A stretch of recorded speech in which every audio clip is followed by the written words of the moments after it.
Effective immediately. My name is Randy. I'm 47 years old and I've been managing client relations for Bramali Bowworks for 15 years. When the new director, Jessica, spoke those words in front of my entire team, I just nodded, kept my hands steady on the conference table. I hope the client. Presentation goes well on Friday, I said. The room went quiet. My team, people I'd hired, trained, watched grow from junior associates to department leads, stared at the table. Jessica's eyes narrowed. She was 32, MBA from some fancy school. Brought in 3 months ago to modernize operations. Never worked a day in biotech before. What do you mean? She asked. I smiled. You'll figure it out. I walked to my office and started packing. 23 years of work fitting into 2 cardboard boxes. Photos of successful product launches. Awards from satisfied clients. The coffee mug my daughter gave me that said, "World's Best Dad." Jessica followed me, hovering in the doorway like she wanted to say something but couldn't find the words. Randy, about the Hollow Gate account. Not my problem anymore, I said, taping. Up the first box. She left me alone after that. My team filtered by one. They didn't say much, just quiet handshakes and promises to stay in touch.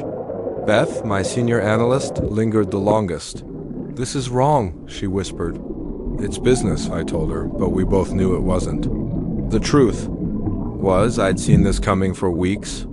Ever since Jessica arrived, she'd been undermining me in small ways, scheduling meetings without me, questioning my decisions in front of clients. Last week, she'd suggested to upper management that my old school approach was holding the company back. What she didn't know was that I'd been keeping detailed records, every slight, every attempt to cut me out. I'd also been preparing for the worst-case scenario. Because in 15 years of managing million-dollar accounts, you learn to plan for everything. I loaded my boxes into my truck and drove home. My wife, Helen, was waiting with coffee and the kind of look that said she already knew what happened. How bad? She asked. Could be worse, I said. But sitting there in my kitchen looking at those boxes, I felt something I hadn't felt in years. Not anger, not sadness, something sharper. Jessica had made a mistake, a big one, and she wouldn't realize it until Friday morning when Hollowgate Systems called asking where their presentation was. The presentation that only I knew how to deliver. I'd started at Bramali straight out of college. Back then, it was a small company with big dreams and bigger problems. The founder, old William Bramali, took a chance on a kid with no experience but plenty of hunger. I spent my first 5 years learning everything. Lab procedures, regulatory compliance, client psychology. By 30, I was running the client relations department. By 35, I was the guy companies called when they needed biotech solutions fast and done right. I'd built relationships that kept Brimvale afloat during the recession of 2008, when competitors folded. We thrived because our clients trusted me. Helen understood the demands, the late-night calls from overseas clients, the weekend trips to secure new contracts. She raised our daughter Casey while I built something that mattered, something that provided for our family and employed 63 people. But things started changing when William retired 2 years ago. His son Marcus took over as CEO and brought in consultants who spoke in buzzwords and saw employees as line items. Jessica was one of those consultants who'd somehow convinced Marcus she could optimize our client engagement strategy. The warning signs were there from day one. She'd arrive at client meetings with no background knowledge, then interrupt me mid-presentation to suggest changes that made no sense. She reorganized my filing system without asking. Worst of all, she started scheduling calls with my biggest clients, claiming she needed to assess their satisfaction levels. 3 weeks ago, I'd walked into the office early and heard her on the phone with someone from corporate. Ree's methods are outdated. She was saying, the clients respect him, but they need fresh thinking. I can deliver. The same results with half the overhead. Half the overhead meant cutting my team. People like Beth, who'd worked nights to master the Hollow Gate account specifications, or Tom, who'd learned Mandarin just to communicate better with our Shanghai partners. I should have confronted her then. Instead, I did what I always did. I focused on the work. The Hologate presentation was our biggest pitch of the year. A $30 million contract for specialized biosensors. I'd been preparing for 8 months, building relationships with their technical team, understanding their exact requirements. Jessica knew about the meeting, but not the details. In her mind, presentations were PowerPoint slides and generic talking points. She didn't understand that Hologate's chief technology officer hated formal presentations, that their procurement director only trusted vendors who could speak her language, precise, technical, no fluff. The irony was perfect. Jessica had fired me to look decisive and forward-thinking. But Friday morning, when Hologate called asking for Randy specifically, she'd learned the difference between managing people and managing relationships. Thursday night, I couldn't sleep. Not from worry, from anticipation.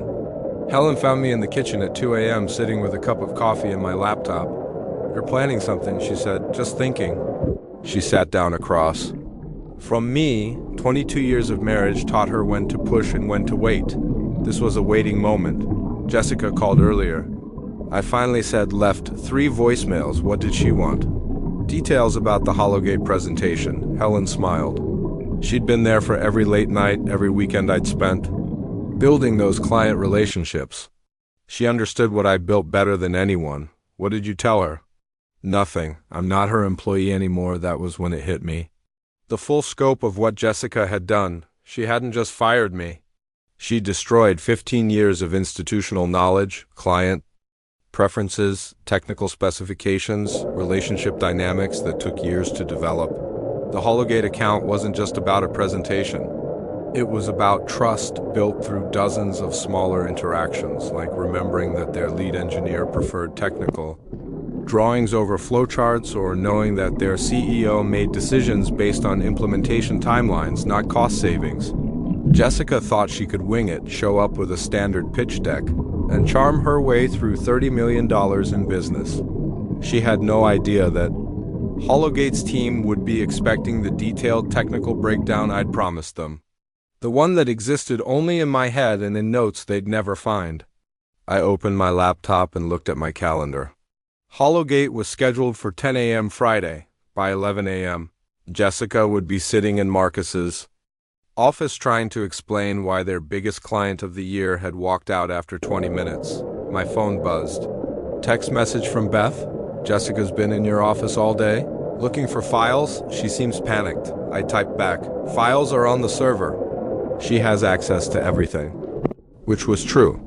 She had access to contracts, basic client information, standard presentation templates. What she didn't have was context, the human element that turned data into relationships. I poured another cup of coffee and opened a new document on my laptop, started typing my resignation letter.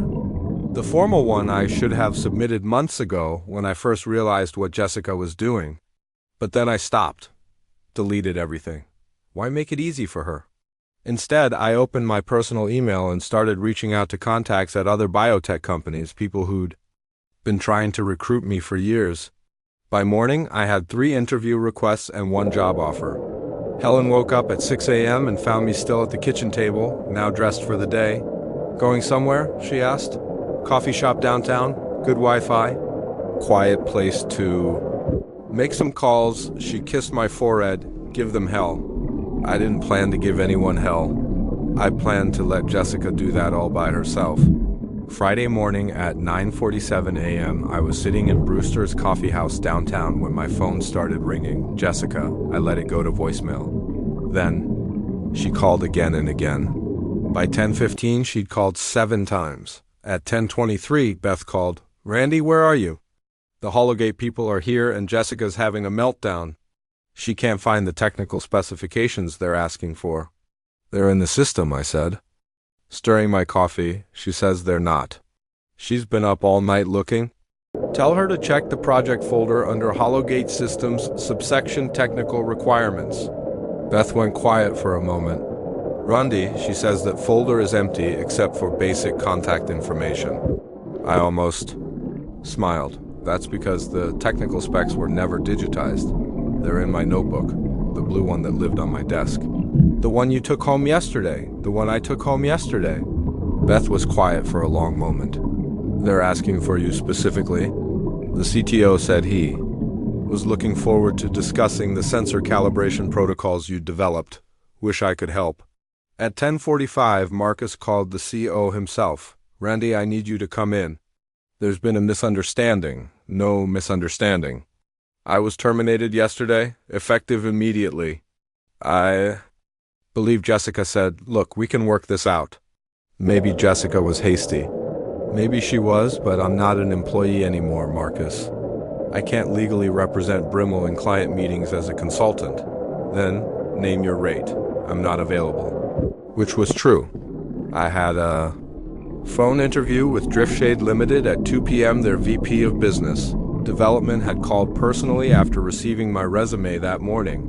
By 11:30, according to Beth's text, the Hologate team had left. They'd given Jessica 20 minutes to produce the technical documentation they'd specifically requested. When she couldn't deliver, they'd politely excused themselves and said they'd reassess their options. Jessica called again at noon. This time I answered, "Randy, you have to help me. This is sabotage. This is consequences. I can report you for corporate sabotage. Withholding company information? What information?" I removed personal belongings from my office. The notebooks were mine. I bought them with my own money. All official company files remain on the server. You know, that's not how this works. Actually, it's exactly how. It works. I was terminated without cause and without notice. RIM forfeited any claim to my cooperation. She hung up. 10 minutes later, security called asking me to return my company notebooks. I told them to check my employment contract. Personal notebooks purchased with personal funds remained personal property. At 1:30, Helen called laughing. "Casey just texted me. She saw Jessica on LinkedIn posting about exciting new opportunities at Brimali. Apparently, she's trying to spin this as a positive restructuring. How's that working out? 3 of your former clients have already posted asking where you went. Word travels fast in biotech." By 3 p.m., after a very promising phone interview with Drift Jade, I had my answer to Jessica's earlier question about sabotage. This wasn't sabotage. Sabotage implied I'd actively worked to damage something. I'd done nothing except take my knowledge with me when they showed me the door. The fact that Jessica hadn't bothered to learn how the department actually functioned, that was her choice. The fact that she'd fired the only person who understood the intricacies of their biggest accounts, that was her decision. I'd spent 15 years building something valuable. Jessica had spent 15 minutes destroying it. Now she was learning what that knowledge was actually worth. My phone buzzed with another text from Beth. Hollett called. "They want to know if you're available for freelance consultation." Apparently they're very unhappy with Brimville's lack of preparation, I typed back. "Tell them I'm not available, but they might want to consider Driftshade Limited for their biotech needs." Sometimes the best revenge is simply stepping out of the way and letting people face the consequences of their own actions. Saturday morning brought clarity in the form of a phone call from Tom, my former colleague from the Shanghai team. "Randy, I need to tell you something," he said. "I probably should have told you weeks ago." I poured coffee and sat down. "I'm listening." "Jessica's been calling our international clients, not for relationship building, for information. She wanted to know about contract terms, renewal dates, pricing structures, things she should have learned from internal files." The picture became clearer. What else? "She asked me to send her copies of all my client correspondence. Said it was for quality assurance review. When I told her that was already logged in the CRM system, she insisted she needed the originals. I felt something cold settle in my stomach. Did you send them?" "No. But Randy, I think she was building a case against you, trying to prove you were hiding information or mismanaging accounts."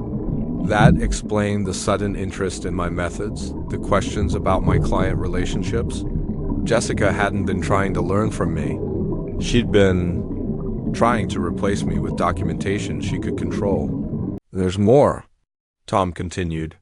"Yesterday, after the Hologate disaster, she called an emergency meeting, told everyone that you deliberately withheld critical information to sabotage the company. And Beth shut that down fast, pointed out that you'd offered to train Jessica on all your accounts when she first arrived. Jessica had declined, saying she preferred to develop her own approaches. I remembered that conversation. 3 months ago, I'd spent an entire weekend preparing training materials for Jessica. Detailed client profiles, communication preferences, technical requirements. She'd glanced through them and said traditional relationship management was too time-intensive for modern business practices. "What's the mood in the office?"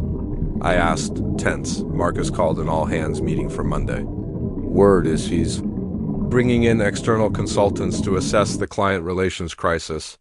After Tom hung up, I sat thinking about the deeper implications. Jessica hadn't just fired me impulsively. She'd been planning it for weeks. The Hologate presentation was supposed to be her proof that she could handle my responsibilities. A successful meeting would have validated her approach and justified my termination. Instead, it had exposed how little she understood about the work she'd inherited. My phone rang, Driftshade Limited. "Randy, this is Patricia Chun. Sorry, Patricia Holloway from Driftshade. We'd like to schedule an in-person interview for Monday. Our team was very impressed with your experience. I'd be interested to hear more. Frankly, we've been watching Brimmel's recent changes with concern. Several of our partners have mentioned disruptions in their client service. We're looking for someone who understands the importance of relationship-based business development." After she hung up, I realized Jessica had done me a favor. For years, I'd been comfortable at Brimali. Good salary, familiar routines, established relationships. But I'd stopped growing. I'd become so focused on maintaining what I'd built that I'd forgotten there were other places to build. Helen found me in the garage that afternoon, organizing tools I hadn't touched in months. "Productive day?" she asked. "Enlightening day. I have an interview Monday with Driftshade. They're offering a 20% salary increase and equity options." "That's wonderful, but you don't seem happy about it." I put down the wrench I'd been holding. "I keep thinking about my team, Beth, Tom, the others. They're good people caught in Jessica's mess. You can't save everyone, Randy. You can only control what you do next." She was right. Jessica had made her choices. Now she'd live with the consequences. My job was to make better choices for my own future. Monday morning, I put on my best suit and drove to Driftshade Limited's headquarters in downtown Kansas City. The interview went better than expected. By noon, I had a formal offer. Senior Director of Client Relations, 25% salary increase, full benefits, and a signing bonus that would cover Casey's college tuition for the next 2 years. I accepted on the spot. Walking out of their offices, I felt lighter than I had in months. Not because of the money, because of the possibilities. Driftshade was growing fast, landing contracts with pharmaceutical giants and research universities. They needed someone who understood how to build lasting client relationships in a competitive market. Someone exactly like me. My phone buzzed with a text from Beth. "Brimmel stock dropped 3% this morning." Word about Hologate is getting around. I wasn't surprised. In biotech, reputation traveled fast. Lose one major client through poor preparation, and others started questioning your reliability. Jessica's modernization was looking more like incompetence with each passing day.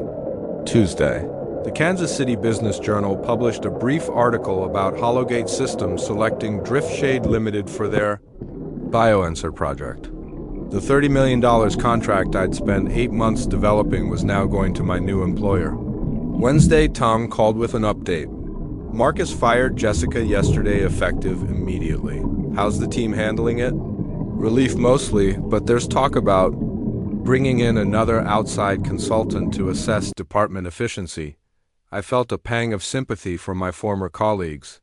They'd survived Jessica's brief reign, but corporate restructuring was like a virus. Once it started, it was hard to stop.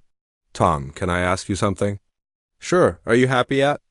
"Brimali?" Long pause. "Not really. Why?" "Driftshade is expanding. They're looking for international business development specialists. Someone with your experience and language skills would be valuable." "Are you serious? I start Monday?" "If you're interested, I can set up an interview." Thursday, Patricia Holloway called with an interesting proposition. Randy, we've been thinking about expanding our pharmaceutical consulting division. We'd need someone to head it up, someone with deep industry knowledge and established relationships. That's a significant expansion. We're prepared to make significant investments. The question is whether you know anyone who might be interested in building something from the ground up. I thought about Beth, about her expertise in regulatory compliance and her frustrated ambition, about how Jessica had passed her over for promotion 3 times. I might know someone. Friday afternoon, I drove to Brewster's Coffee House, the same place where I'd watched Jessica's world collapse a week earlier. This time I was meeting Beth. Randy, I can't believe what you're offering. Believe it. Drift Shade wants to build a pharmaceutical consulting division. You'd be the founding director. Full autonomy, competitive salary, and the chance to build something significant. What about Tom? Already accepted. He starts Monday as International Business Development Manager. Beth stared at her coffee for a long moment. Marcus offered me your old position yesterday, Department Head for Client Relations. Are you taking it? I was planning to until now. Brimmel will be fine. They'll hire someone new, rebuild what they lost, but it'll take years. And Drift Shade. Drift Shade is moving forward with or without us. The question is whether we want to be part of building something new or fixing something broken. She smiled for the first time since I'd known her. When do I start?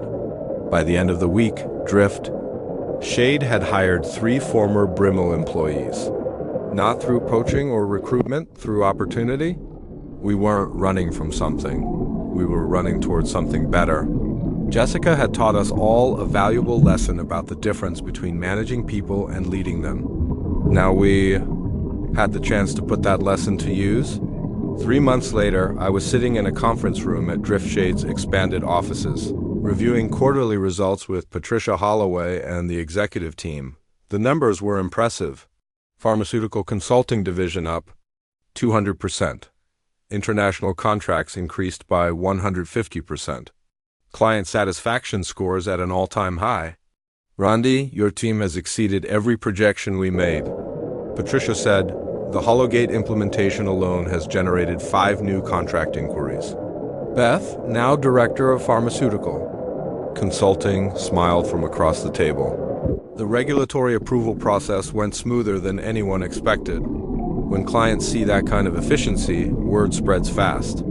Tom joined by video from Shanghai, where he was closing a deal with a major research hospital. The international expansion is ahead of schedule. We're looking at 3 new markets next quarter. That afternoon, I received an unexpected email. Marcus Brimble wanted to meet for coffee. We met at Brewster's Coffee House. It seemed appropriate. Marcus looked older, more tired than I. Remembered, Randy, I owe you an apology, he said. I made a mistake with Jessica, a big one. How's Brimble doing? Surviving. We lost 4 major clients after the Hollowgate situation. Had to lay off 15 people. Stock price still hasn't recovered. He stirred his coffee slowly. Jessica cost us more than clients. She cost us institutional knowledge, relationships that took years to build. You can rebuild, maybe, but it won't be the same. He looked up. I heard about your success at Drift Shade, the pharmaceutical division, the international expansion. That should have been Brimali's growth. I didn't say anything. There wasn't much to say. Would you consider coming back? I could offer you Jessica's position, VP of Operations, full authority over client relations, business development, everything. I'm happy where I am. Marcus, double your current salary. It's not about money. He sat back in his chair. Then what is it about? Trust. When you hired Jessica, you chose to believe that relationships don't matter. That experience can be replaced with efficiency. That was your choice. I was wrong. Yes, you were. But the damage is done. Your clients don't trust Brimali anymore. Your employees don't trust leadership. And frankly, I don't trust you not to make the same mistake again. Marcus left without finishing his coffee. As I watched him walk away, I felt something I hadn't expected. Pity. He'd learned an expensive lesson about the value of experience and loyalty. 6 months after my termination, Drift Shade Limited announced a major acquisition. the pharmaceutical consulting assets of 3 smaller biotech firms, creating the largest independent consulting practice in the Midwest. I was named Senior Vice President of Strategic Development. The announcement made the front page of the Kansas City Business Journal. The article mentioned my previous role at Bramali, noting how my departure had preceded their recent struggles. Jessica, according to LinkedIn, had taken a position with a startup in Denver. Her profile emphasized her experience in organizational transformation and change management. There was no mention of Brimvale or what that transformation had actually accomplished. The poetic justice wasn't lost on me. In trying to prove that relationships don't matter, she destroyed the relationships that kept Brimvale competitive. In trying to show that experience is replaceable, she'd eliminated the experience that made them valuable. Beth and Tom thrived in their new roles. The team we'd built at Driftshade was everything Jessica claimed modern business should be: efficient, results-driven, and profitable. The difference was that we built it on a foundation of mutual respect and shared knowledge, not corporate buzzwords and arbitrary restructuring. Last week, Casey called from college with news that made everything worthwhile. "Dad, my business professor used your story as a case study about the importance of institutional knowledge and relationship management." She called it the Brimvale mistake. What did you tell her? That my dad always said the best revenge is living well? Helen was right as usual. You can't save everyone. You can only control what you do next. 6 months later, Brimali's board of directors forced Marcus to step down as CEO.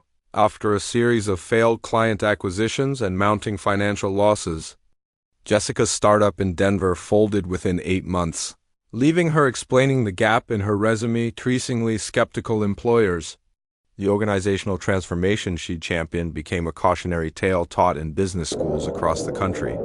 Sometimes the most satisfying victories are the ones where you never have to throw a punch.